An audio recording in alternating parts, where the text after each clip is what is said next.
So this is not, is this related? I mean, this isn't really related, but I wanted to talk, kind of the last thing to talk about, and I wanted to spend a fair amount of time, even though I don't know. I feel like maybe that we should do an entire episode on this just because there's a lot to, I think, go through with the Leonard Peltier clemency push. I think what I will say on this episode is that, maybe folks have noticed. And if you haven't noticed, I would encourage you to just Google Leonard Peltier because there's a lot of mobilization right now around his clemency case. Those of us who were organizing for this 6 years ago at the end of Obama's term, there was such hope. And apparently there was also hope at the end of Clinton's term, 16 years prior to that, or 15 years prior to that, that both Clinton and Obama would have granted him clemency. There are some revelations that have come out more recently. I would say starting back in July of 2021 was when kind of this newest kind of surge in mobilization around his release from prison started because one of the prosecutors, a guy named James Reynolds, I think that's his name actually, he helped to prosecute Peltier back in 1977 and put him in prison. He wrote a letter and he was like, we lied. We lied to get him into prison and we withheld evidence that actually would have proven his innocence, and the fact that two FBI agents, because he was accused, right, of murdering two FBI agents in Pine Ridge. And he's like, someone had to pay for the murder of those two FBI agents. And then we just decided to pin it on Peltier. And this is the prosecutor. He's a former U.S. attorney making this statement in this letter that came out, I believe it was on July 9th of 2021. And I think once that letter came out, it seemed like there was more interest, I think, in really pushing Biden to grant clemency to Peltier. It's not a pardon because Peltier doesn't want a pardon because he's like, a pardon would mean that you're pardoning me. I'm admitting that I'm guilty of this crime. And for the last 46 years, Peltier has maintained that he did not commit these murders of these two FBI agents. And so he's like, I don't want a pardon. He's like, what is it called when they confer? Give me a second. It's not confer. Like a sentence. It starts with a C. Commute. People are advocating for his sentence to be commuted. And he actually qualifies. This is another thing I think that's incredibly important for people to understand. Peltier currently qualifies for a commutation of his sentence for health reasons. Right? He contracted COVID-19 last month, or I believe it was maybe in January. He's elderly. He's in a facility that has, I believe it's called level 3 COVID protocol. And so basically everyone is just isolated constantly from each other because of the COVID protocol. And he wrote a letter in January of 2022. And he wrote, COVID has turned Coleman Prison back to the dark ages. I remember a time at Marion when I was put in solitary for so long when 72 hours could make you start to forget who you were. I once wrote down who I was on the concrete floor under my bed, so if I forgot, I could read it back to myself. I traded my last cigarette for a pencil. I'd rush to the door when a guard left the meager plate of food just to see a glimpse of another human being. Even if it was the one that hated me, it was another human being and good for my mind for a minute. And he writes, I'm in hell, and there's no way to deal with it but to take it as long as you can. I cling to the belief that people are out there doing what they can to change our circumstances in here. The fear and stress are taking a toll on everyone, including the staff. You can see it in their faces and hear it in their voices. The whole institution is on total lockdown. And so he because of the conditions of COVID in the prison, he says they are turning an already harsh environment into an asylum. And for many who did not receive a death penalty, we are now staring down the face of one. And so that was just under the conditions of the lockdown. And then he got COVID. And he's elderly. He has his diabetes.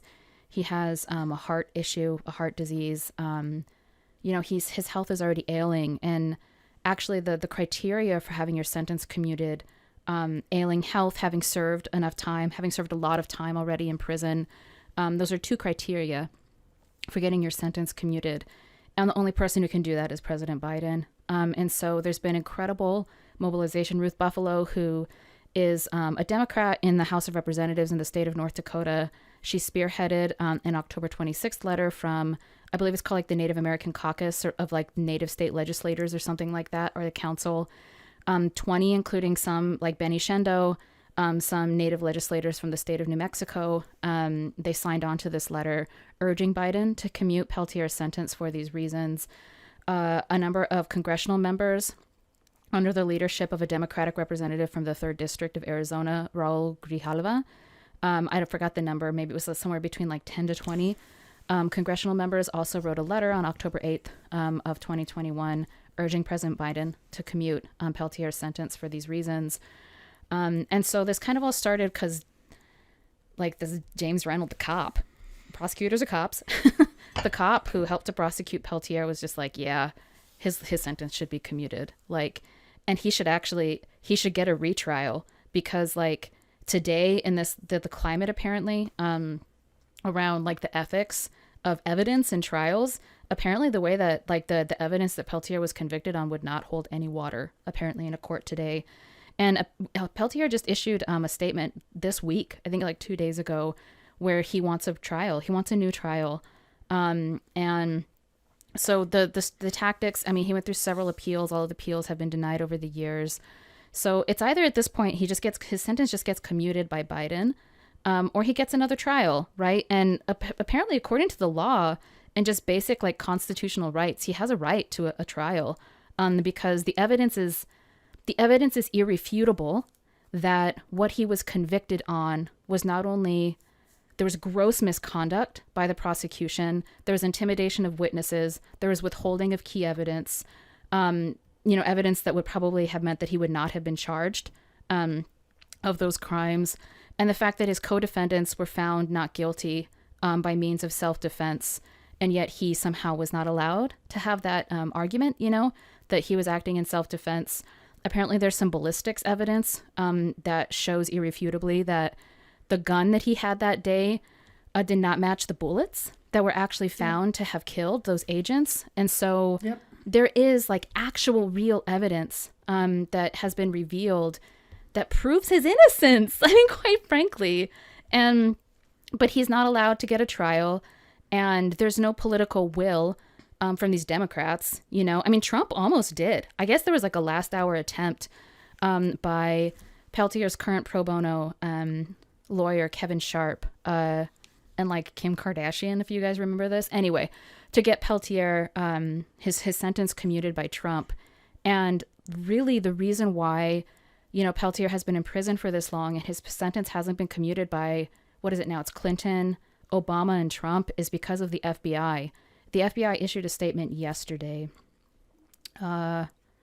still maintaining, just like using hyperbole, maintaining like this, like, what is it? The Blue Lives Matter kind of bullshit.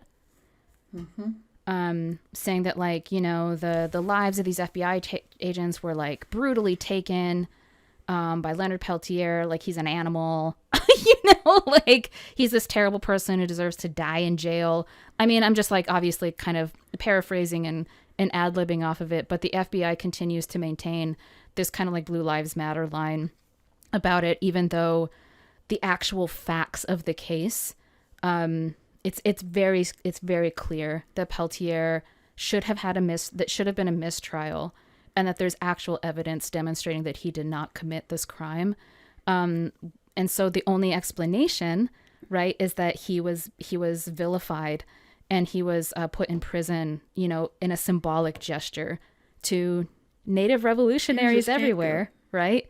Yeah. Just being like, well, if you stand up against the United States, this is what's going to happen to you, right? And one of the most heartbreaking things to me over all these years is, well, at least the last 20 years, is that if he simply admitted that he had done it, or if he lied and said that he had done it, he would have been eligible for parole, and he probably would have been paroled. But he's not going to admit to something he didn't do. Yeah. And That's just fucked up. I mean, it's not, it's fucked up that if he was to lie, they'd let him out. But because he has ethics, they won't let him out. Yeah. Because he's like, no, I'm not going to admit to something I didn't do. What, like, a strong person to do that, even though he has suffered for 46 years. He's the longest standing political prisoner in U.S. history. So I think it's important to point that out, that it's an Indigenous revolutionary who's the longest standing political prisoner in U.S. history. Not a coincidence. Not a coincidence, given what we know about the incredible threat that Indigenous liberation poses to U.S. settler order and just the existence of the United States, period. And he was also, I think, other facts from the case, he was also basically charged, like all of the documents from the prosecution have been reviewed, right? Have been reviewed over the years. And he was essentially convicted because he was present at the scene of a crime. And there was actually no evidence that he committed the crime. And then his co-defendants were let off on the argument of self-defense. And this Reynolds guy, one of his prosecutors, wrote, he said that, quote, he keeps thinking about how Peltier was charged with murder for being present during a violent scene where people were killed. The same circumstances for hundreds of Trump supporters during the Capitol attack on January 6th, except they all just went home afterward. And if you were to use the same logic for all of those people, they would all be charged with murder? They would all be charged with murder. Yeah, because cops died. Because cops died that day. FBI agents are cops. Because cops died that day, right? But, of course, those individuals are not going to be charged with murder, right? And there's been this, like, the whole fiasco in this, like, weird theater in U.S. media and the Congress about trying to get Trump impeached or whatever that was. Like, I actually didn't pay a lot of attention to that kind of stuff surrounding the inquiry into January 6th. And yet, so there's just so much, there's so much lying, and there's just so much, like, willful concealing and threat that has gone into keeping Peltier in prison. And I guess in a way, this is very expected that cops would act this way, or that the United States would act this way, given how much they hated the American Indian movement. I understand, like, AIM was a very organized revolutionary force that really took Indigenous liberation seriously in that particular moment in history, and really posed, like, a real challenge to U.S. supremacy. And continues to, I think, in the hearts of those of us who very much appreciate and respect what AIM represented. I guess what really, and so in that sense, I understand why Biden would be scared. I understand why, you know, the FBI would refuse to let go of this narrative around Peltier all these years. Like, if you understand how cop logic works, then this is just basically cop logic on a really big scale, essentially. And why the FBI is holding this up, and why Biden would probably be a little bit scared, even though he's been issuing apologies and he got Deb Haaland into the Secretary of Interior position, and he's been doing all of these, like, he's been throwing money at Native people. He's like, yes, Native people are wonderful. I love Indians, except for when you're a revolutionary. You know, he's like, well, when you're combating the United States, I don't know. You might still need to be punished. I might need to send a clear message that you're a bad Indian. Talking about the good Indians and bad Indians. He's like rewards good Indians, but he, you know, Leonard Peltier, it just represents the bad Indians, you know, of the world, the Red Nations and the AIMs. So it makes sense to me why the state is still acting this way. I think what disturbs me is when I see activists acting this way, or other Native people. And there has been, I think it's partly because the American Indian movement has been really discredited. I think over the last 15 to 20 years, I think the misogyny, right? And just like the way that Indigenous feminism, I think in the 21st century has really transformed the landscape and the values of Indigenous movements, specifically in the United States, the critique of male leadership, the critique of misogyny, those things make a lot of sense. And I think they're incredibly important, you know, to strengthen our movements. What I think is a little bit concerning to me is when Indigenous feminism is used to, like, vilify and to discredit other Indigenous revolutionaries, to make claims that somehow like if AIM was too misogynist, then we just need to discount it as any type of revolutionary formation that existed or had any impact. And that's not true. That's historically not true. But then that also like erases and invisibilizes like the Native women who led AIM. I'm thinking like Madonna Thunderhawk. I'm thinking Women of All Red Nations. I'm thinking about the legacy of survival schools. And the women, just like the women who saw AIM as like a tool of liberation and like fully supported AIM and worked with AIM, and made that choice. And so, I'm saying this because, the case of Anna Mae Aquash and her assassination has been so strongly tied to Peltier's clemency case, to the point where I still see people saying like, he needs to stay in prison because he murdered her, because he murdered Anna Mae Aquash. And, in this current era where Indigenous feminism, I think, again, has really become a much more prominent feature of Indigenous liberation struggles, you have people who are advocates for ending MMIWG, right? Murdered and Missing Indigenous Women. She is an MMIWG. She absolutely is. As are all of the other women of AIM who were murdered, actually, because of their revolutionary struggle, just like her. During that time, there's like 60 or 70 AIM members who were assassinated. Many whose names we don't know, but we know Anna Mae's name, and that's important, and she deserves justice. But so do all of those other people who were murdered because of their commitment to Indigenous revolution. And so does Peltier deserve justice for the egregious injustice that has been committed against him. And it's important, I think, also just fact-based issues. Like, let's take the Indigenous feminist lens out of this right now and just look at the facts, that there's also overwhelming, irrefutable evidence that Peltier was not involved in her murder. I mean, it's documented, actually. And so we need to be able to see like the suffering that Peltier has endured at the hands of the U.S. settler state as separate. It's related to the suffering that Anna Mae Aquash endured and that all of those AIM members endure and that Indigenous water protectors and revolutionaries continue to endure. It's related, right? Because we're all standing up against our occupier and our oppressor, and they're going to do anything that they need to do to suppress the revolutionary struggle that we carry in our hearts and our spirits, right? Because it's incredibly threatening to them, especially Indigenous people, because we were here first. We have a moral claim to authority and to the land here. So in that sense, they're all connected, but justice for Anna Mae is not connected to justice for Peltier. They're just not, and they need to be understood as separate cases that have separate facts attached to them. And that if you're advocating for the clemency of Peltier as somebody who really believes, who's like an Indigenous feminist, right? As somebody who believes in how we need to abolish MMIWG, that it's not a contradiction.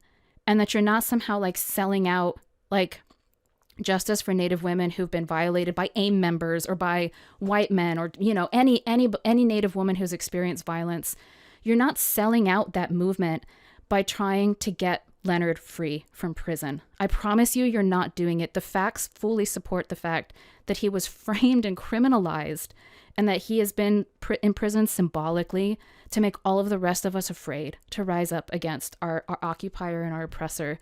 And there's like a ton of information you can find online about this that just states the facts very clearly about how those cases are not related, and that all of our relatives, Aquash, Peltier, all of our murdered revolutionaries from AIM, they all deserve justice. They absolutely deserve justice, and we should keep fighting for that justice.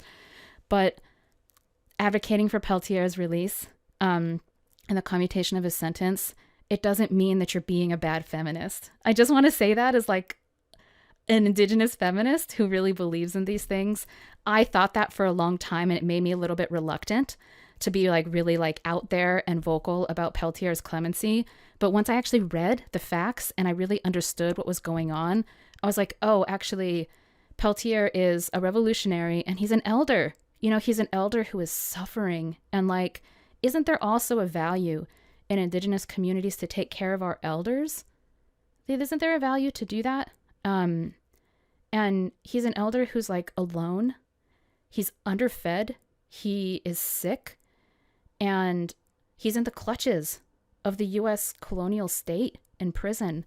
And doesn't he deserve to like come home for these last years of his life and be cared for like all of our elders deserve to be cared for?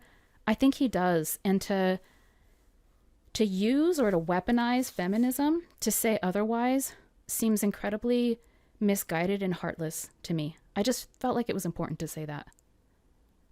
You look like you want to say something, Elena. I mean, I can't believe that in 2022 we're still equating, or we're still tying Peltier with Anime Aquash, because this was, that's an old story. That's an old excuse. And first, let me say, I absolutely agree. Like, Peltier has served over and again more than any other human being for committing this crime. Like, he has been in prison for longer than anyone else, and who committed, who would have been sent to prison. Like, nobody who committed 2 murders would be serving today 46 years. Like, it just wouldn't happen. And so his sentence is not only, or the amount of time that he's been in prison is not only grossly unfair and grossly prejudicial. The fact that the evidence does not support the crime, and this was known 35 years ago, 40 years ago. I mean, those ballistic reports on the bullets, like, that was known so many years ago. The fact that the FBI coerced people with mental challenges into testifying against Peltier, and then when they realized what they'd done, they came out in public and said they didn't know what they were saying and that they were forced to make these statements. And I mean, all of that is in the books. I mean, that's all old history. And everyone, that I ever talked to who was in AIM, and women, and really super badass women too. Like, the women that I knew who were in AIM, even the ones who were at Wounded Knee, were so badass, like, I'm scared of them. And they all said to me that the FBI killed Anime Aquash, and that was fairly well accepted within the community at the time. It was the FBI, or the FBI paid people to do it. And the fact that her hands were cut off so that she could not be identified readily. I mean, there's a lot, like, if you want to really do a deep dive into the murder of Anime Aquash, it's brutal, it's horrific, and it was definitely not Leonard Peltier, beside the fact that it was proven that he was hundreds of miles away. He deserved, I mean, my heart hurts for him, and all I want for him is to be able to see the blue sky and to feel the sun on his face and to see the land. And I think that this goddamn fucking country owes him that. And, I've heard also that any president that commutes his sentence will have the FBI, against them for the rest of their lives or whatever. Like, who cares? I mean, why didn't Obama do it? He was done. He wasn't going to be a freaking president anymore. He'd served his 8 years. Trump, he's freaking insane. So whatever was going through his mind, whatever. But come on, Biden, like, let him out. This is torture. I mean, it's torture for him. It's torture for everybody who's fought so hard for the last 45 years to get him out. It's time.